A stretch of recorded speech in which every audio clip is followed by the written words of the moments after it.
dizimar e ofertar na casa do Senhor. E o nosso irmão Ramon vai estar com mais um cântico aqui. E que a gente possa dizimar e ofertar na casa do Senhor. Se sinta à vontade a fazer aquilo que o Senhor nos ordena. A Bíblia diz, lá em Malaquias 3:10, trazeis todos os dízimos à casa do tesouro, para que haja mantimento na minha casa. Então a gente vai estar com a oportunidade. E logo em seguida o presbítero Adaléus vai estar ministrando, trazendo aqui aquilo que Deus colocou no seu coração, em nome de Jesus. Amém?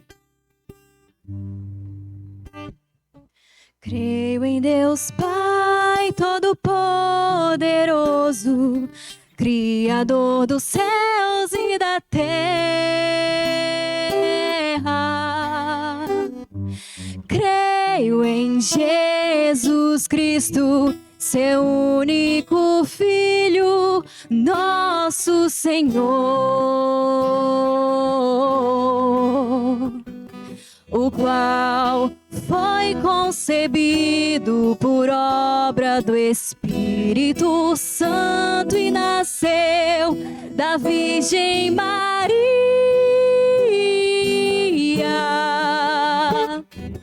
Padeceu sob o poder de Pôncio Pilatos, foi crucificado, morto e sepultado, desceu em Hades,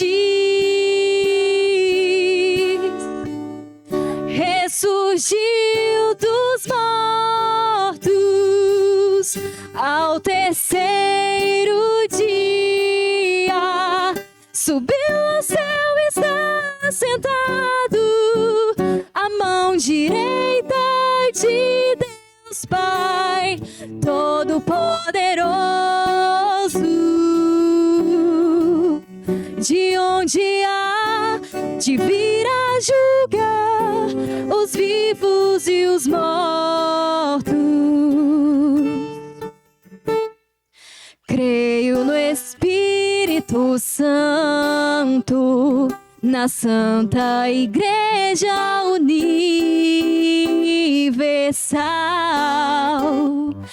na comunhão dos santos, remissão dos pecados, na ressurreição do corpo, na vida eterna. Amém. Creio em Deus Pai Todo-Poderoso, Criador dos céus e da terra. Creio em Jesus Cristo, seu único Filho, nosso Senhor, o qual foi concebido por obra do Espírito Santo e nasceu da Virgem Maria. Padeceu sob o poder de Pôncio Pilatos, foi crucificado, morto e sepultado, desceu em Hades, ressurgiu dos mortos ao terceiro dia, subiu aos céus,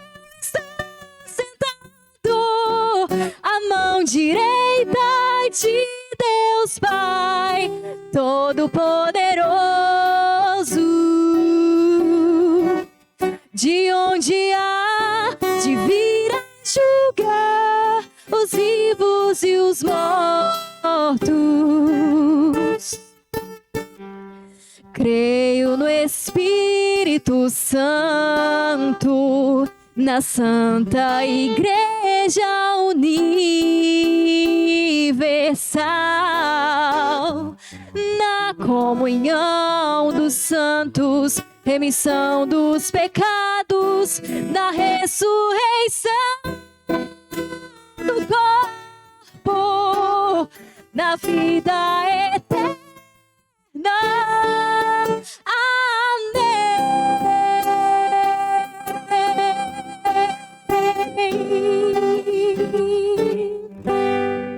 Amém, Senhor Deus e Pai, nós colocamos diante de Ti, Senhor, esses dízimos e essas ofertas, Pai, seja com cada um, Senhor, que ofertou e também aqueles que não puderam, Senhor, ofertar, Pai, que o Senhor possa abrir as portas, Senhor, de emprego, em nome de Jesus, Pai.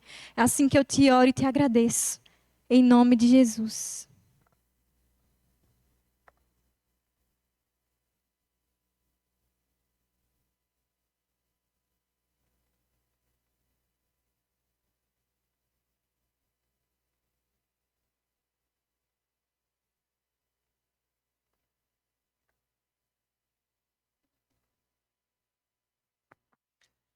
Graças e paz, meus irmãos. Glória a Deus. Sempre que eu me lembro, em minhas orações, eu tenho orado para que Deus proteja a igreja aqui no Brasil. Porque embora a gente, nesse momento, a gente possa dizer que a gente goza de uma certa liberdade de pensamento, uma certa liberdade de expressão na nossa fé, a gente não pode negar que nenhum governo humano, a gente pode dizer que ele está compatível com o governo de Deus, né? Nenhum governo humano ele vai ser compatível ao governo de Deus. E todo governo humano, as suas benéficas e tem seus erros também, né? Não é diferente com esse governo, como também não foi com o outro, né? Não existe nenhum governo humano que a gente possa dizer, esse governo é de Deus, foi Deus. Todo governo humano é fadado às suas falhas. Agora, a gente não pode negar que nesses últimos anos, né, e nessas últimas eleições, o público cristão, protestante principalmente, tem tido muita visibilidade, né, em relação a resultado de eleições, de escolha de políticos. E isso, por um lado, é bom, porque a igreja está reunida, né? Por outro lado, traz um destaque para a igreja, de forma que, no futuro, a gente pode ter certeza de que vai haver perseguição por conta disso, né? Não importa qual vai ser o governo que vai estar, se é esse, se é outro governo, o importante é que a igreja ela tem tido um destaque no cenário político, e isso não deixa de chamar a atenção para os governos desse mundo, né? Quando eu digo os governos, eu digo todos os governos, né? Esse mundo é um mundo caído, mas a gente espera que venha acontecer essa perseguição. Não é que nós somos crentes que fica esperando coisa ruim, mas é porque é natural, está escrito nas escrituras, né? Passado o tempo, o amor de muitos vai esfriando, aumenta a iniquidade. E quanto mais a igreja ela se aproxima das escrituras, mais ela vai passar por perseguição. Se a igreja ela estiver longe das escrituras, ela vai viver a vida dela ali tranquilamente, porque não vai sair dessa zona de conforto, porque não tem interesse, né? Mas se a igreja se aproxima das escrituras, naturalmente ela vai passar por perseguição. Meus irmãos, eu vou concluir o estudo que o pastor iniciou na quarta-feira, que é praticamente o penúltimo artigo do Credo Apostólico, onde diz: creio na remissão dos pecados, né? Ele iniciou falando sobre os pressupostos dessa parte no credo, sobre a dificuldade de termos em reconhecer nosso pecado, os problemas e as consequências do pecado. E hoje a gente vai dar uma estudada aqui por que a remissão do pecado, como existe a remissão do pecado, qual é o papel da igreja na remissão do pecado. Eu queria que você abrisse sua Bíblia na carta escrita aos Hebreus, a carta que praticamente ela traz todos os fundamentos da fé cristã, uma das cartas mais ricas de informações, né? Toda a escritura ela é divinamente inspirada e não existe uma melhor do que a outra, mas particularmente eu gosto muito dessa carta aos Hebreus, né? Não se sabe exatamente se foi Paulo que escreveu, alguns historiadores defendem que foi Paulo pela linguagem, né? Mas ninguém pode afirmar. O fato é que ela traz as bases da fé cristã. Carta aos Hebreus, capítulo 9. Eu vou ler do 1º ao 22º versículo. Os irmãos vão acompanhando. Nos diz a palavra: Ora, a primeira aliança também tinha preceitos de serviço sagrado e o seu santuário terrestre. Com efeito, foi preparado o tabernáculo, cuja parte anterior, onde estava o candeeiro e a mesa, a exposição dos pães, se chamava o santo lugar. Por trás do santo véu se encontrava o tabernáculo, que se chamava o Santo dos Santos, ao qual pertencia um altar de ouro para o incenso e a arca da aliança totalmente coberta de ouro, na qual estava uma urna de ouro contendo o maná, o bordão de Arão, que floresceu, e as tábuas da aliança. E sobre ela os querubins de glória, que com a sua sombra cobriam o propiciatório. Dessa forma, todavia, não falaremos agora pormenorizadamente. Ora, depois de tudo isso preparado, continuamente entram em primeiro tabernáculo os sacerdotes para realizar os serviços sagrados.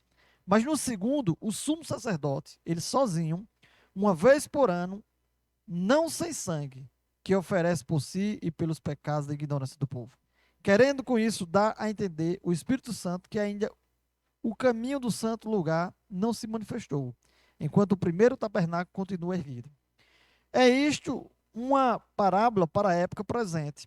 E sendo esta, se oferece tantos dons como sacrifício, embora estes, no tocante à consciência, sejam ineficazes para aperfeiçoar aquele que presta culto, os quais não passam de ordenança de carne, baseados somente em comidas e bebidas e diversas abluções impostas até o tempo oportuno da reforma. Quando, porém, veio Cristo como sumo sacerdote de bens já realizados, mediante a maior e mais perfeito tabernáculo, não feito por mãos, quer dizer, não desta criação, não por meio de sangue de bodes e de bezerro, mas pelo seu próprio sangue, entrou no Santo dos Santos, uma vez por todas, tendo obtido eterna redenção.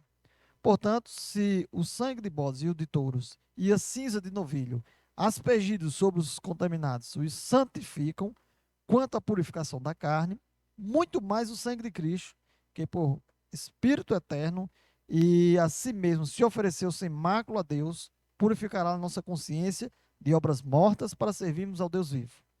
Por isso mesmo, ele é o mediador da nova aliança, a fim de que, intervindo a morte para a remissão das transgressões que havia sobre a primeira aliança, recebam a promessa da eterna herança aqueles que têm sido chamados, porque onde há testamento, é necessário que intervenha a morte do testador.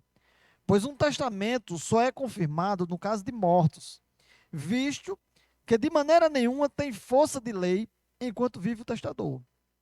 Pelo que nem a primeira aliança foi sancionada pelo sangue, porque havendo Moisés proclamado todos os mandamentos segundo a lei a todo o povo, tomou o sangue do bezerro e dos bodes, com água e lã, tinta de escarlate e sopo, e aspergiu sobre só o próprio livro, como também sobre todo o povo, dizendo: Este é o sangue da aliança, a qual Deus prescreveu para vós outros. Igualmente também aspergiu com sangue o tabernáculo e todos os utensílios do serviço sagrado. Com efeito, quase todas as coisas, segundo a lei, se purificam com sangue, e sem derramamento de sangue não há remissão. Amém?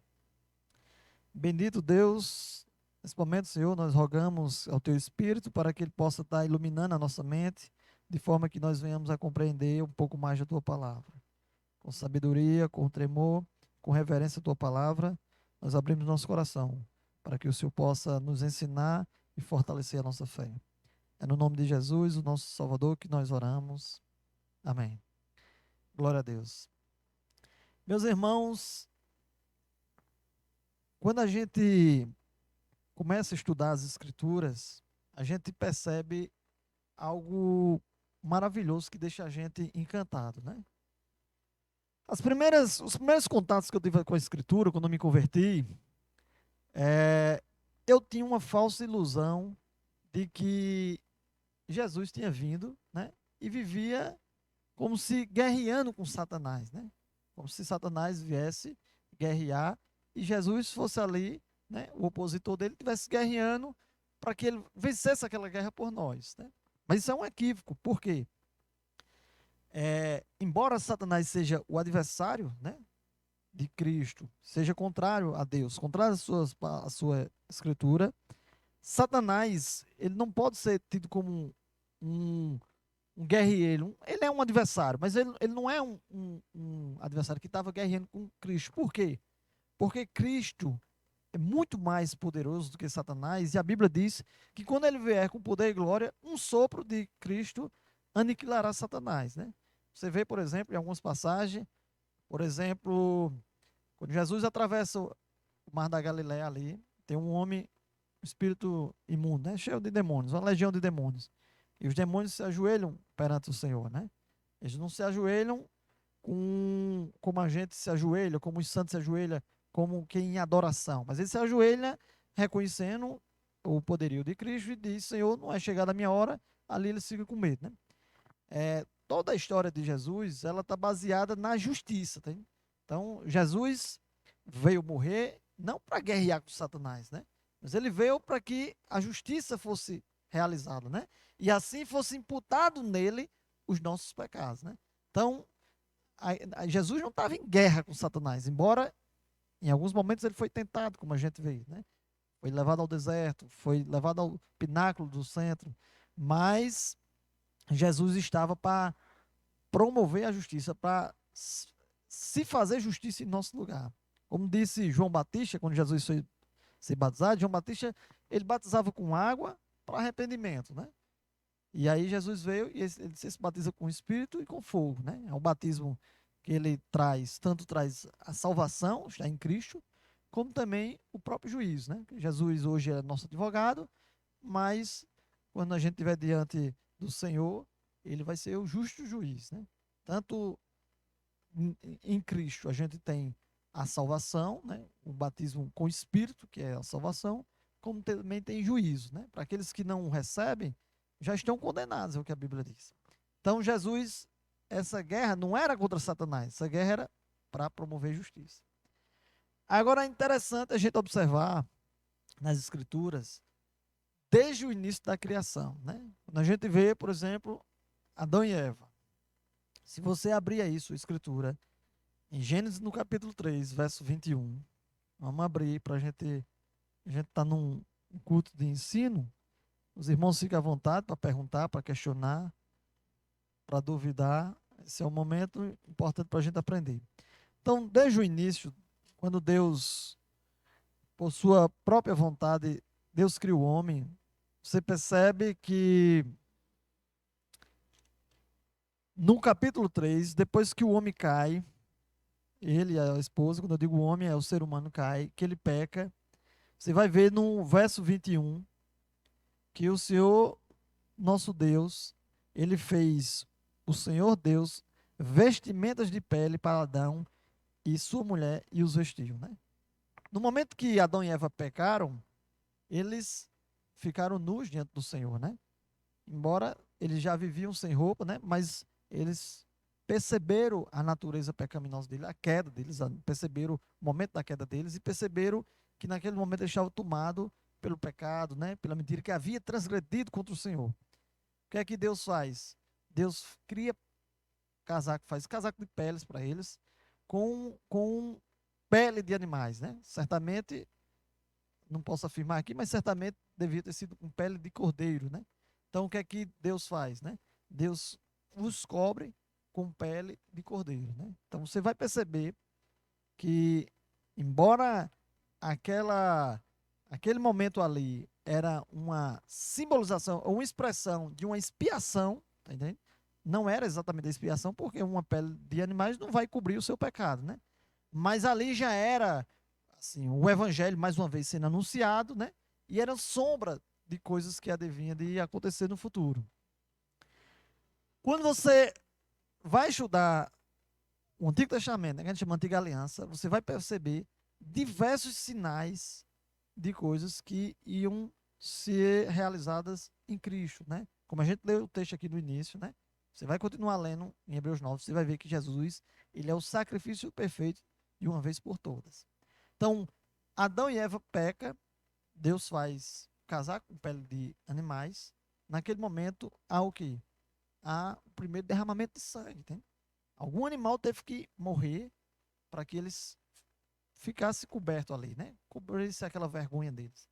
Uma espécie de expiação.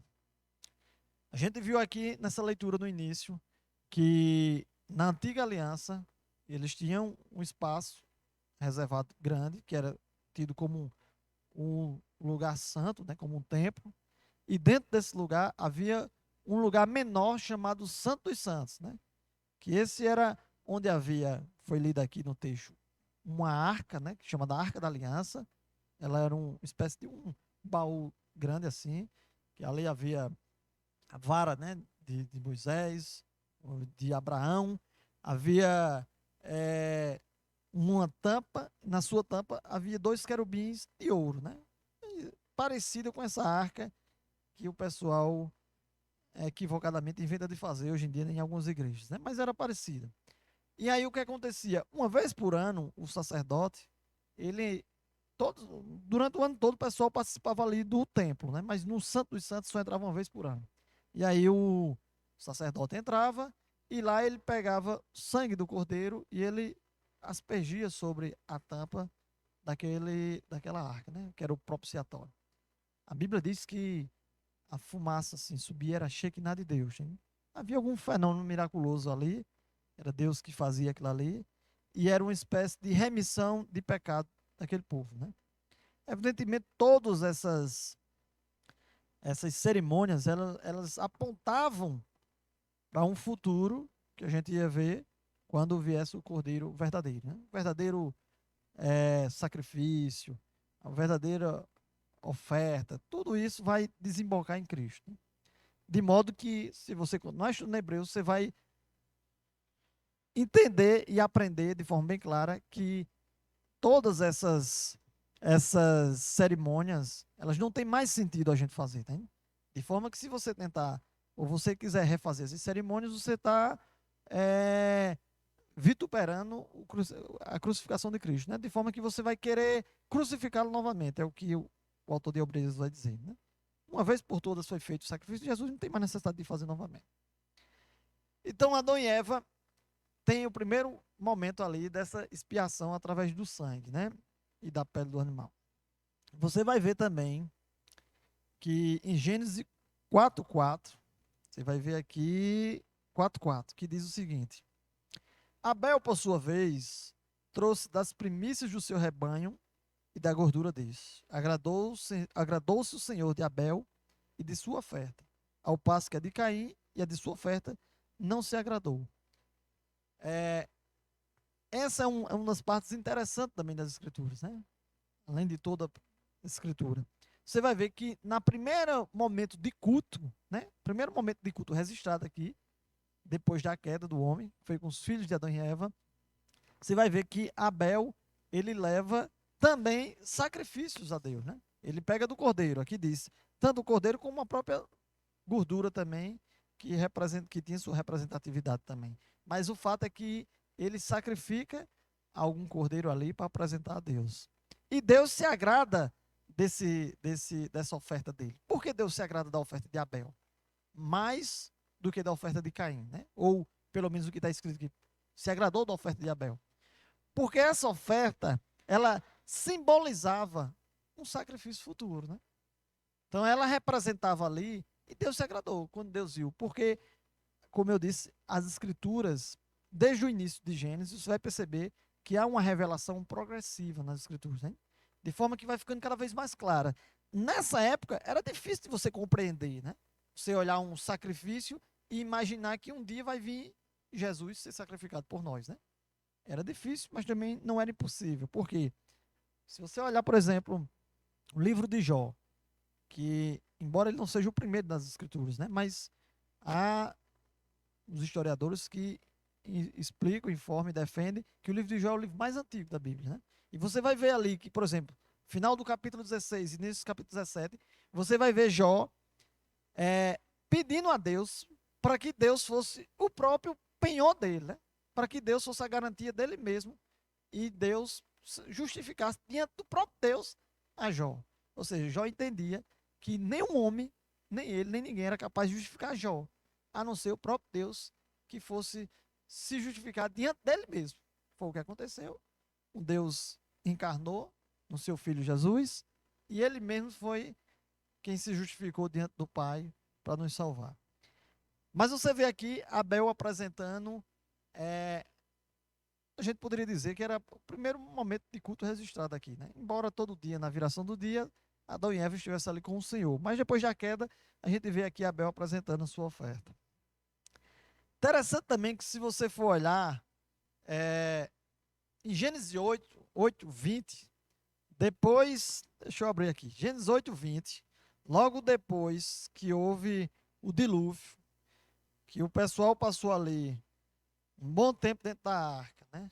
Depois que começou o sol se abrir e começou a perceber que havia terra seca, aí o que acontece?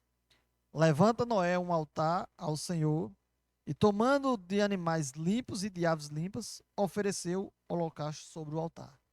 Uma das primeiras coisas que Noé fez, depois do dilúvio, foi fazer um sacrifício de animais, né? Chama-se o holocausto para Deus. Foi uma das primeiras coisas que Noé fez. Se não a primeira, logo depois daquele momento do dilúvio.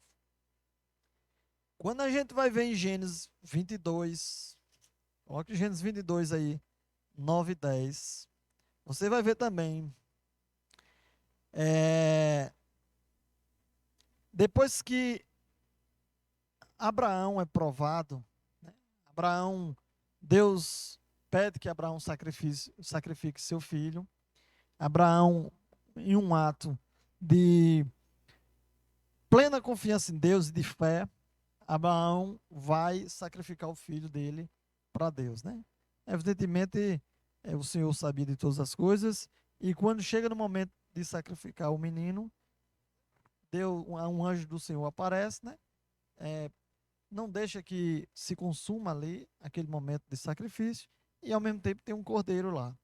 E aí está escrito aqui, que diz que Deus proverá para si, meu filho, o cordeiro para o holocausto. Abraão dizendo ao filho. Aí chegaram a um lugar que Deus lhe havia designado. Ali edificou Abraão um altar, sobre ele dispôs a lenha, amarrou Isaque, seu filho, e o deitou no altar em cima da lenha.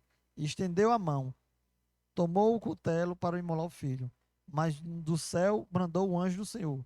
Abraão, Abraão. Ele respondeu, eis-me aqui. Então ele disse, não estenda a mão sobre o rapaz, e nada lhe faças, pois agora sei que temes a Deus, porquanto não se negaste a teu filho, teu único filho. Então, tendo Abraão aberto os olhos, viu atrás dele um cordeiro, e ali ele mata o cordeiro e oferece a Deus, né? Através do sangue ali do cordeiro, ele faz aquele holocausto. Aí você vai ver outra passagem, né, importante da história da humanidade. Lá em Êxodo 12, você vai ver a primeira Páscoa, né? O que é que acontece? Moisés, depois que fala com o faraó lá, que traz a mensagem do Senhor, né? Depois de haver vários sinais, várias pragas, o faraó endurece o coração e, por fim, Moisés faz o que Deus manda ali. Diz, vai lá e avisa ele que naquela noite o anjo do Senhor iria passar ali, né? Então Moisés orienta que as famílias se juntem, né? Grupos de família, que peguem um cordeiro, sacrifique, asse ele de forma que não fique nada, né? Se a sua família fosse pequena, juntasse com outra, pega o sangue e sai aspergindo nas portas da casa, né? Então, todos aqueles que tivessem o sangue na porta, quando o anjo do Senhor viesse à noite, ele ia passar, onde tivesse o sangue, não morreria o primogênito, né? Independente de você crer ou não. Podia ser que tivesse ali um cara que não cresce nada e botasse o sangue. Porque o que ia evitar de ter a morte do primogênito não era a fé dele, era o sangue que estava ali, né, representando o sacrifício. Independente de que ele cresça ou não, se ele jogasse ali o sangue, aspergisse, evitava de ter uma tragédia.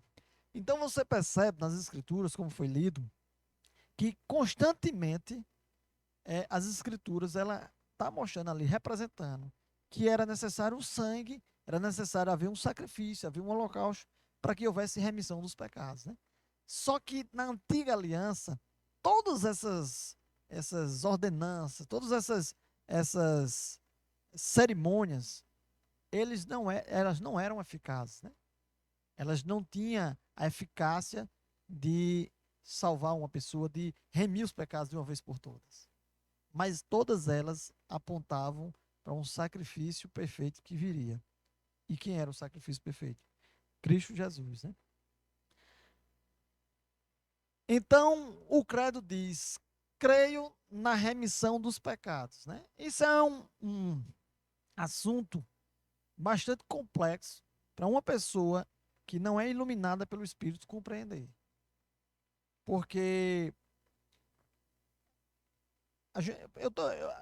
onde eu estudo, e melhor do que eu aqui, Tarral, que é da área do direito, né? Embora o direito brasileiro ele tenha muita influência do direito romano, né? E não é um direito tão evoluído assim também não, né? Mas, assim, dificilmente você vai ver alguma punição dada para outra pessoa, né? Que é um princípio do direito, né? A pena ela tem que ser totalmente imputada a um infrator, né? Ela tem um princípio que é da própria pessoa que fez o infrator, ele é quem vai receber, né? Ela não pode ser transferida para outra pessoa, né? Aqui ou lá você vê, por exemplo, uma pensão alimentícia, né? Às vezes o cara não paga ou alguém da família vai pagar, né? Embora não seja uma punição, né? Seja uma coisa mais pecuniária, né? Mas apenas ela é totalmente individualizada da pessoa do infrator, né? Mas aqui na escritura você vai perceber que uma pessoa ela vai estar justificando as demais, né? É difícil de alguém que não conhece o evangelho compreender, né? Só o Espírito de Deus é que vai iluminar a mente da gente para que a gente compreenda, né? As pessoas elas não compreendem o estado caído de pecador e não compreendem essa impossibilidade de você promover justiça com as próprias mãos, né? Então, no credo ele diz, né? Creio na remissão dos pecados, né? Então, qualquer pessoa natural que não é cristã, que não compreende o evangelho, ela não consegue compreender que Cristo é capaz de remir os pecados de outra pessoa, tá? De que uma pessoa é capaz de remir o pecado de outra.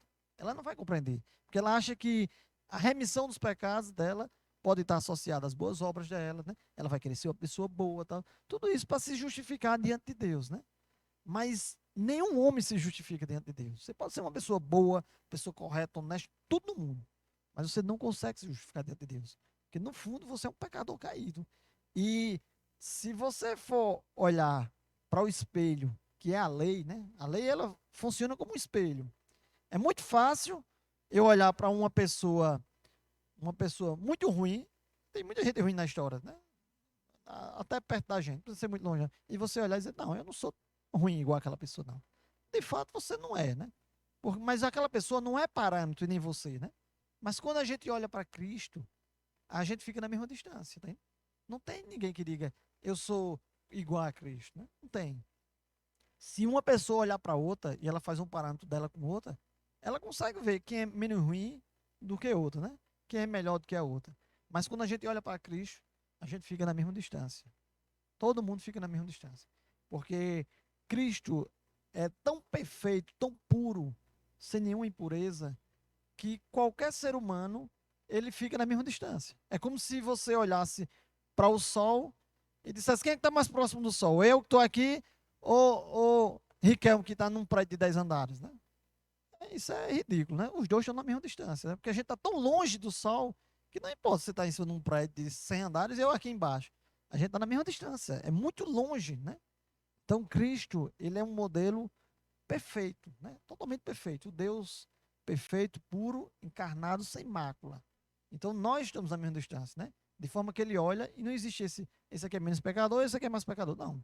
Todos estamos na mesma instância, todos nós somos pecadores. Mas quem não conhece o Evangelho, quem não é alcançado por essa graça, para que o Espírito convença a pessoa, às vezes você pode querer se justificar pelas suas obras, né? Mas você nunca vai conseguir justificar, porque nenhuma obra humana justifica o homem. Para que houvesse a remissão, era necessário que houvesse o derramamento de sangue. E isso está claro nas Escrituras, desde o princípio até o fim. Se você for olhar em Apocalipse, a consumação, você vai estar sempre vendo. Quando os anciões olham para lá, os 12 anciões, né? Os 24, representando os 12 tribos e os 12 apóstolos, né? Quando eles olham, eles veem, eis o Cordeiro de Deus, né? Eles veem ali o Cordeiro.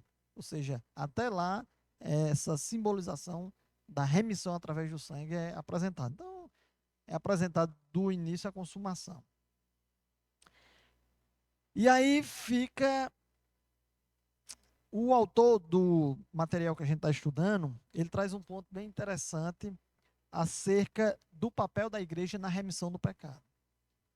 Durante a Reforma Protestante, né, em 1500 mais ou menos, o que acontece? Uma das frases que se tornou uma dos motivos também, da justificativa daquela revolução toda que houve, né? A entrada do iluminismo, o pensamento, tudo, porque a igreja dominante na época, a igreja romana, né, ela dizia que fora da igreja não havia salvação, né? De forma que ela queria, de forma imputativa, né? Queria, de forma obrigar as pessoas a que a igreja fosse o salvador de todo mundo. Lá não se tinha um sermão expositivo, lá era falado em latim muitas vezes que ninguém compreendia, né? Muitas vezes ninguém compreendia o que o sacerdote estava dizendo ali, né? Ali era vendida indulgência e dizia que fora da igreja não havia salvação. Ainda hoje é um dogma da igreja católica, né? Que fora da igreja não há salvação. Em nenhum momento das escrituras, você vê a igreja como sendo o Senhor da salvação, né? A salvação é através de Cristo, né? O sangue de Jesus é que nos livra de todo pecado. É isso que as escrituras dizem, né? A gente é salvo pela graça, mediante a fé em Cristo, né? Que também não é de nós, é um dom de Deus, né? Você não pode nem dizer que você é salvo porque você não. Claro que existe a coparticipação do homem, né? Ouvir o evangelho, né? Dar ouvido ao evangelho. Tem algumas ações que são meramente humanas, mas salvação é ato miraculoso de Deus, né? Nunca caia nessa ilusão de que você é bom o suficiente de ter procurado a Deus. Porque antes de a gente conhecer o evangelho, a Bíblia diz que a gente estava mortos nos nossos delitos e pecados, né?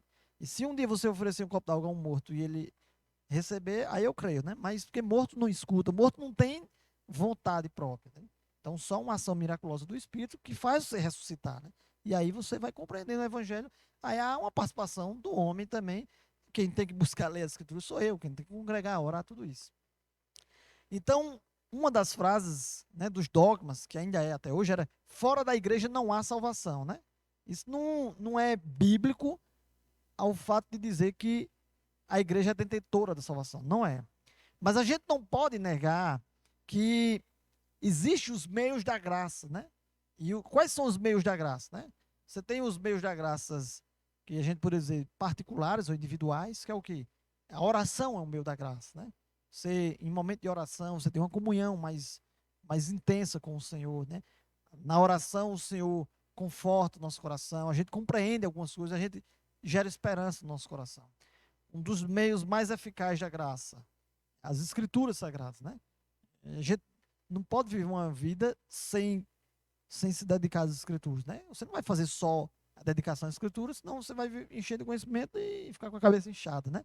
Você tem que ter um momento de oração, um momento de comunhão com os santos, mas o estudo das escrituras ela é fundamental na vida de qualquer pessoa, porque quem nos convence é as escrituras, né? Às vezes a gente quer ouvir um louvor, é bom, maravilhoso, momento devocional, fazer uma oração, mas as escrituras é quem convence o homem, né? Ela é quem fortalece, quem dá força dos momentos difíceis para a gente, são as escrituras. Ela é um meio da graça também. Você tem A comunidade, né? A comunhão com os santos é meio de graça, né?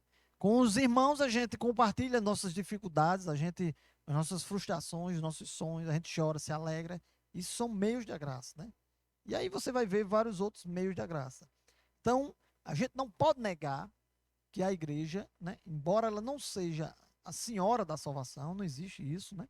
Mas ela é um dos meios da graça coletivo, né? E ela é o agente único de atalaia do evangelho do Senhor Jesus Cristo, né? Não é ONG, não é ninguém, né? A igreja ela deve ter o papel social, deve também ter o seu lado social, né? De promover alguma coisa, mas o papel principal da igreja, primário dela, é a proclamação do evangelho, né? Então, quais são as marcas de uma igreja verdadeira, né? Isso é importante você ter isso na sua cabeça. E é bem simples. São 3 coisas que uma igreja verdadeira ela tem que ter. Aqui no Japão, em qualquer canto que você tiver. Primeira é a doutrina, né? Que é o ensino fiel das Escrituras. Se você tiver numa igreja que não tem o ensino fiel das Escrituras, ela não pode ser considerada igreja, né? Você tem a disciplina, né? A igreja ela tem que ter. Uma das marcas dela é a disciplina, né? Você vai ver, por exemplo, em Coríntios, né? Meio bagunçada a igreja lá era, tinha alguns pecados bem escandalosos mesmo, né? Mas ainda havia disciplina, né? E a doutrina dela era muito forte, porque era os apóstolos, né? E Paulo estava presente sempre ali, então o ensinamento era muito forte. E o terceiro ponto é o sacramento, que é o batismo e a ceia, né? Havia outros sacramentos, outras cerimônias, que elas se tornaram obsoletas com a vinda do Senhor, né? Não tem necessidade aqui da gente botar uma arca da aliança aqui, nem muito menos a gente tá fazendo fogueira santa ou querer fazer um outro, espiar, ou matar algum carneiro aqui, alguma coisa. Isso não tem sentido, né? O sacrifício perfeito foi feito uma vez por todas. Agora, as 2 ordenanças que ficaram, o batismo e a ceia, isso quem faz é a igreja, tá? A igreja é quem faz. A igreja é quem ensina o evangelho. E a igreja é quem aplica a disciplina, né? Então, eu não posso afirmar aqui que fora da igreja não há salvação, né? Eu não posso, né? Eu estaria querendo criar uma nova doutrina aqui.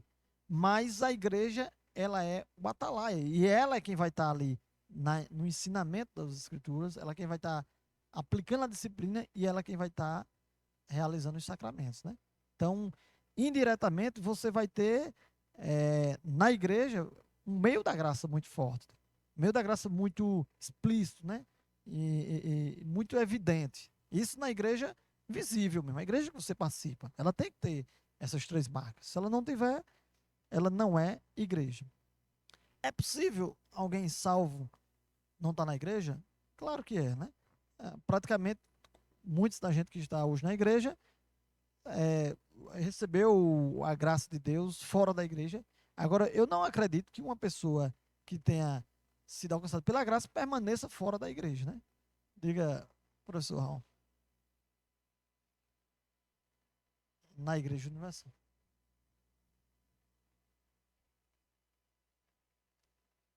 Justamente. Como a gente já viu aqui, existe a igreja visível, né, que é essa que a gente sempre vê, todo canto que tem uma igreja a gente vê, e a igreja universal é invisível, né, que são os santos, né, que estão dentro da igreja. Alguns podem não estar, mas é como eu disse assim, também não acredito que um cara vai permanecer distante da igreja visível, né? Não tem como você permanecer distante, porque na igreja visível é onde vai estar a evangelização, é onde vai estar a aplicação da disciplina, onde vai estar as ordenanças do batismo na ceia. Você não vai ver isso fora da igreja visível, né? Então, assim, tem pessoas que é alcançado nos cantos mais remotos que você imaginar, né? Tem gente de religiões afro que foi alcançado lá dentro, igreja católica, espírito, evidentemente que depois que você é alcançado, você vai buscar uma igreja bíblica, né? E aí você não vai permanecer lá, né? Não tem sentido. Mas é possível alguém estar salvo fora? É possível, sim. Mas aí, certamente, ele não vai permanecer fora, né? Porque ele precisa da igreja visível também.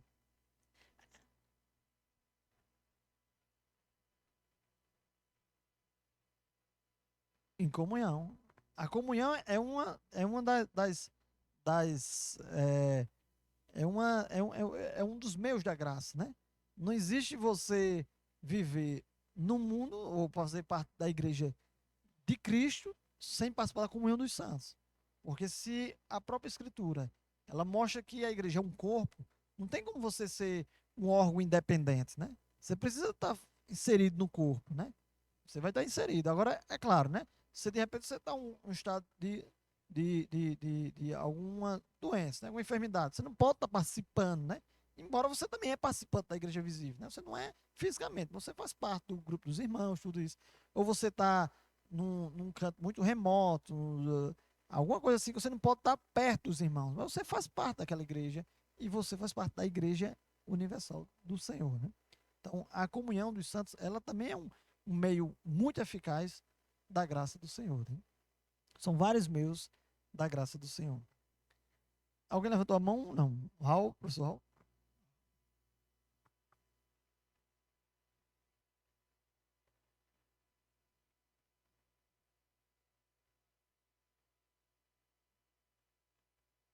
Uhum.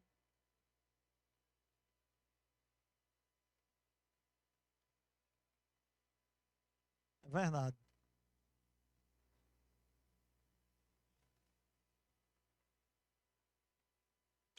Há um movimento muito crescente no Brasil, né? A gente tem citado algumas vezes aqui, não se tornou um clichê porque é uma coisa que é bom estar sempre lembrando, né? Que é o movimento dos desigrejados, né? Há um movimento crescente no Brasil, né? As pessoas ingenuamente, às vezes propositalmente, e outras ingenuamente e equivocadamente acham que é possível ter uma vida cristã saudável longe da igreja visível, né? É impossível, né? É necessário que haja essa comunhão dos santos. Um corpo, isso. Justamente. E assim, há muito, às vezes há crítica assim, por parte da gente também, da igreja visível, né? A igreja visível que eu digo é as denominações que a gente vê, né?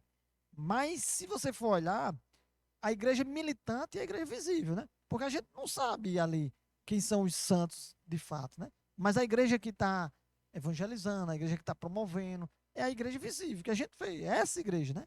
Então a igreja visível ela tem um papel fundamental, né?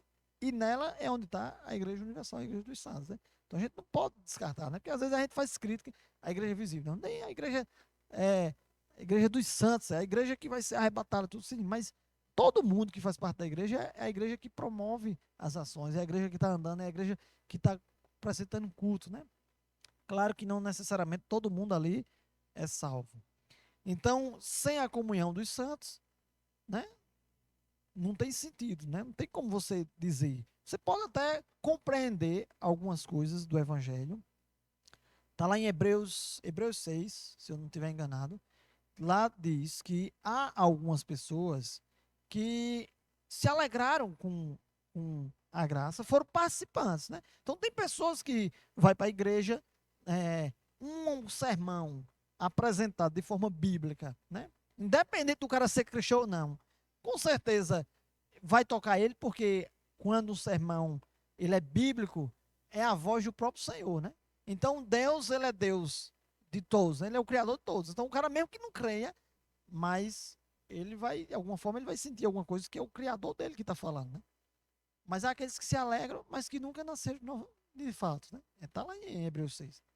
Nunca nasceram, experimentaram, né? Se alegraram por alguns momentos, mas na verdade eles nunca tinham nascido, né? Isso existe, né? Mas é na igreja visível que você vai estar participando dessa comunhão dos santos, né? Nesse momento difícil que a gente ainda está enfrentando, né?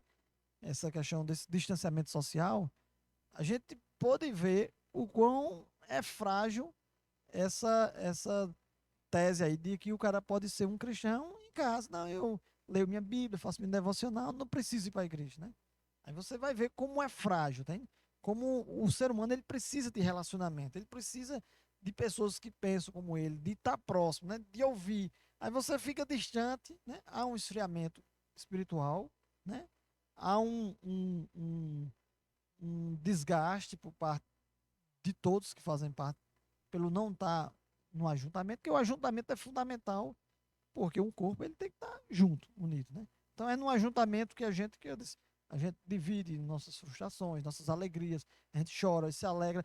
Há diversos mandamentos nas Escrituras, são os mandamentos mútuos, né? Você vê lá, se alegrais com os que se alegra, chorais com os que choram, né?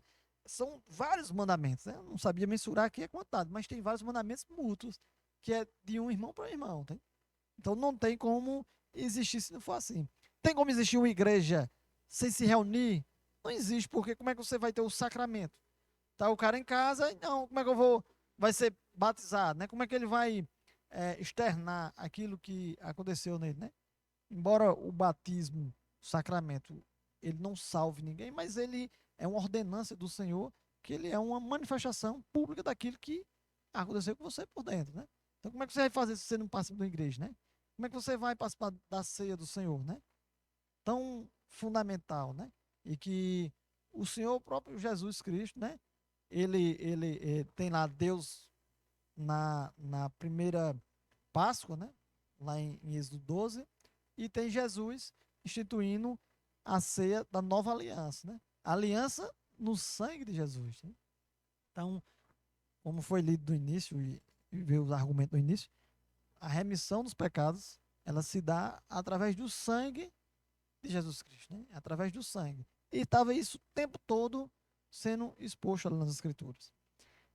Quando a gente conhece o Evangelho, a gente fica encantado, assim, doido para ler tudo ao mesmo tempo, né?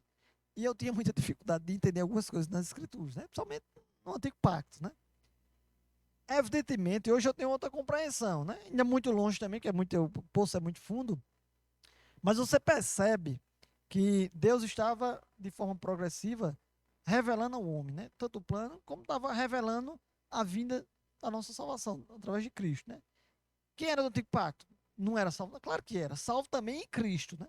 Só que ele não tinha tanta clareza como a gente tem, né? Só existe uma porta que é Cristo, né? Tem como ter outro meio de salvação? Não existe. Mas, por exemplo, a Bíblia diz que Abraão viu os dias do Senhor, né? Como é que ele viu tantos mil anos atrás, né? Ele viu quando ele foi sacrificar o filho e ele tinha convicção de que Deus ia prover o cordeiro, né? Eles esperavam a salvação, né? E que Deus ia dar essa salvação. E Deus deu a salvação através de Cristo, né? Então Cristo sempre foi a porta, ele nunca deixou de ser, né? Ninguém foi salvo na humanidade pela lei, não. Ninguém é salvo pela lei. Todo mundo é salvo pela graça, né? Todos os que foram alcançados na antiga aliança foram alcançados pela mesma graça da gente. Agora, a gente hoje tem mais clareza do que eles, né? Eu não posso negar de que eu pegar as escrituras, eu vejo todo o plano de Deus já revelado aqui, né? E o cara que estava vivendo lá, ele não tinha a clareza que a gente tem, né? Isso é bom e é ruim, né? Porque quem mais é dado, é mais é cobrado, né? Mas isso é muito bom para a gente, que é a revelação. Então, toda a escritura, se você pegar o Antigo Testamento, você vai perceber que era Deus promovendo revelação ali. Havia pessoas que as escrituras, que a teologia, ela chama de tipo de Cristo, né? Moisés foi um, ele era cristão, claro que não era, mas ele tinha um papel que apontava para Cristo, né? Ele conseguiu fazer uma libertação geográfica do povo, né? Mas não era suficiente, né? Não era só sair do Egito. É claro, não. Justo. E às vezes talvez ele pensasse que fosse ali um que ia suceder a ele, né? Alguém que fosse suceder ele. Mas na verdade, Deus havia de levantar Cristo, né? Assim como Davi também disse que Deus havia de colocar um rei maior do que ele, tudo, mas era Cristo que estava sendo anunciado. Desde o início, o homem caiu, Deus foi quem primeiro proclamou o evangelho. É o proto-evangelho, né? Que é o primeiro evangelho, ele diz: da semente da mulher nascerá aquele que pisará a cabeça da serpente. Quem disse foi o próprio Deus. Ali ele anunciou que vai vir um que vai pisar a cabeça da serpente. E esse é Jesus Cristo. E só há remissão, só há como a gente ser perdoado se Cristo fosse crucificado. Uma vez eu conversando com uma pessoa da minha família, que ela não tem a compreensão do evangelho de forma como a gente tem, e ela dizia que Cristo ia morrer de todo jeito. Ah, mas Cristo não ia ter que morrer de todo jeito? Eu digo, não, Cristo veio para ser o sacrifício expiatório da gente. Ele tinha convicção do que ele ia fazer, né? E não era Satanás e ninguém que estava guerreando contra ele. Não, ele vinha promover a justiça, né? Porque Deus não é que nem a gente, que dá o jeitinho na gente, né? Todo jeito a gente consegue dar um jeitinho. E Deus não. Deus não vai de encontro ao caráter dele, né? Então, se o homem pecou, Claro que Deus era poderoso o suficiente para não precisar nem de um sacrifício e salvar todo mundo, né? Mas aí ele ia de encontro ao caráter dele, né? Deus não vai de encontro ao caráter dele. Deus é justo, né? Também é misericordioso, né? Na misericórdia, ele manda o filho, né? Mas na justiça, ninguém ficou de graça, né? Embora eu não tenha pago nada pelos meus pecados, mas eu estou justificado diante do Senhor. Então, Cristo pagou por mim, né? Ninguém pode cobrar uma dívida se você, mesmo que você não pagou, outra pessoa pagou por você, eu não posso cobrar. A dívida está paga, tem? Não foi você, mas está paga. Você está quite, né? Então é o que aconteceu. Deus ele não vai de encontro ao caráter dele, ele tinha que fazer justiça, né? Satanás sempre foi um adversário e sempre continuará sendo, mas ele não era guerreando com Cristo, porque Satanás, mais do que a gente, ele não é tão besta, ele sabe que contra o Senhor não tinha como ter uma guerra, né? Ele tentou de outra forma, mas guerrear ele sabia que era uma guerra sem sentido, né? Porque o Senhor é todo poderoso. Mas aí Cristo tinha que promover a justiça através do sacrifício. E num derramamento do seu sangue era que ia haver a remissão do pecado. Como João Batista disse, é necessário que se faça a justiça, né? Nele, em Jesus é que se faz a justiça. Não tinha como ser outra forma. Então Deus dá o seu filho para derramar o seu sangue e através dele a gente tem remissão. É isso que o credo apostólico ele ele traz com tanta clareza e foi essa a intenção, né? Nós não sabemos exatamente quem escreveu o credo apostólico, né? Não é possível dizer, mas como ele é lá do primeiro século, né? Dos patrícios mesmo da igreja, certamente foi alguém que contemporâneo aos próprios apóstolos, né? E era necessário que houvesse uma espécie de confissão de fé, né? E dizer, creio na remissão dos pecados.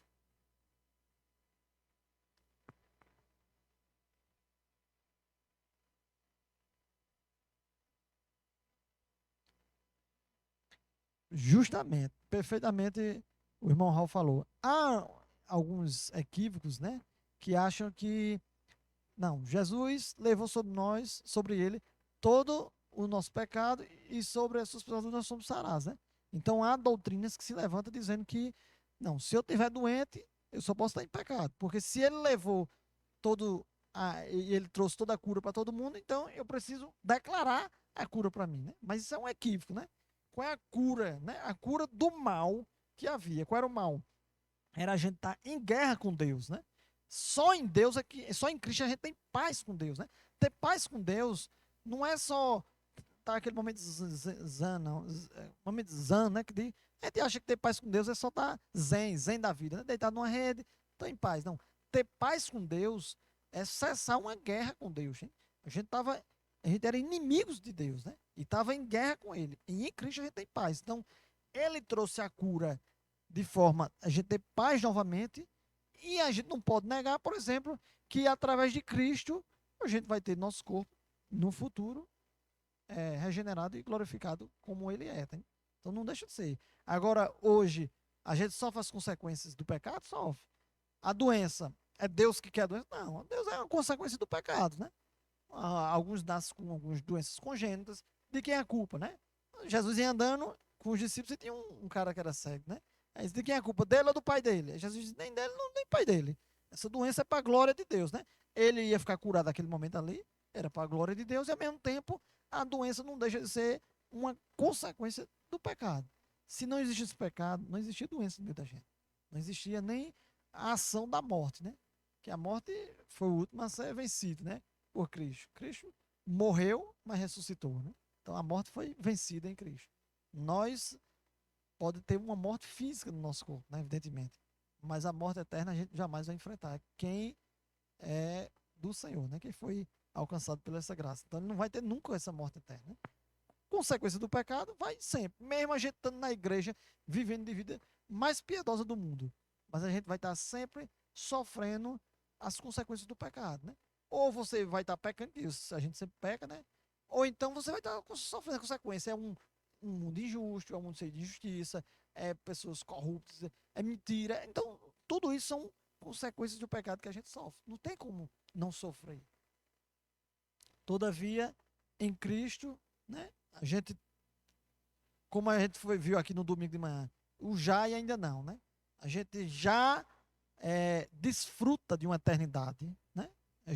A gente vai ter uma cosmovisão, à luz das Escrituras, que você, assim, não tem mais aquele medo, por exemplo, da morte, né? Claro, você tem medo de sofrer um tiro, um atentado, alguma coisa.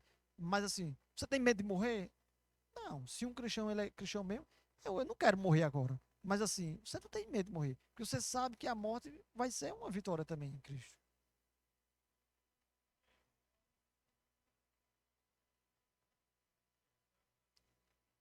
Fernando precisava estar no meio dos irmãos, né? Ele queria estar no meio dos irmãos, queria estar ensinando, queria tudo, né? Mas estar com Cristo era o que mais ele almejava, né? Ele não queria morrer naquela hora, mas também, na hora de morrer, ele também não faz drama, tá? Diga, irmã Marley, Sati.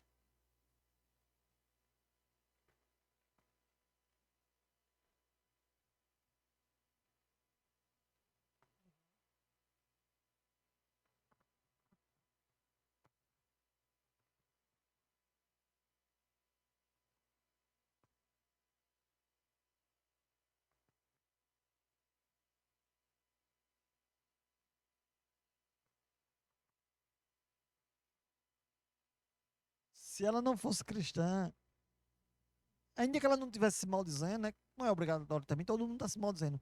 Mas o fato de você ter uma incerteza deve ser terrível, viu? Porque cada dia que passa você se aproxima. Não é só quem tem mais de 60 anos, não é qualquer um da gente. Cada dia é uma incerteza se você vai terminar o dia ou não.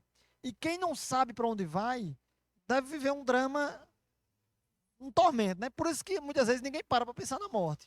Nós, cristãos, não, né? Sim, no dia que a gente perdeu o nosso irmão aqui, Francinaldo, né? Eu confesso que eu fiquei muito angustiado no hospital pela falta da presença dele, né? Mas eu digo, meu irmão, eu acho que Francinaldo deve estar num gozo tão grande que eu acho que talvez até lembre alguma coisa da gente, né? Mas não passa aquele desejo de estar no meio de nós, não. Porque a gente não compreende o que é estar na presença de Deus, não. A gente tem resquícios, né? Porque a gente foi regenerado em Cristo, a gente participa da comunhão dos santos, dos meios da graça, a gente ouve Deus falar conosco através da palavra, mas a gente é muito pecador. A gente não está na presença de Deus. De forma que se Deus se revelasse aqui, a gente morria, né? Todos os que tiveram tão próximo de Deus caíram como mortos, né? Mas um dia a gente vai estar. E o que é isso? Eu não consigo mensurar, porque minha mente é tão limitada que não dá para mensurar. Mas eu sei que é a criatura se realizando no Criador, né? Como vai ser esse sentimento, eu não sei. Mas que às vezes eu fico pensando em almeja, almeja. Eu digo, meu Deus, que prazer.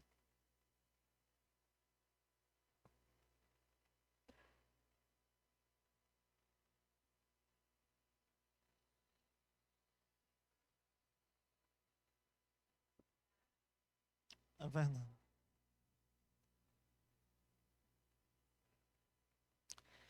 Então, meus irmãos,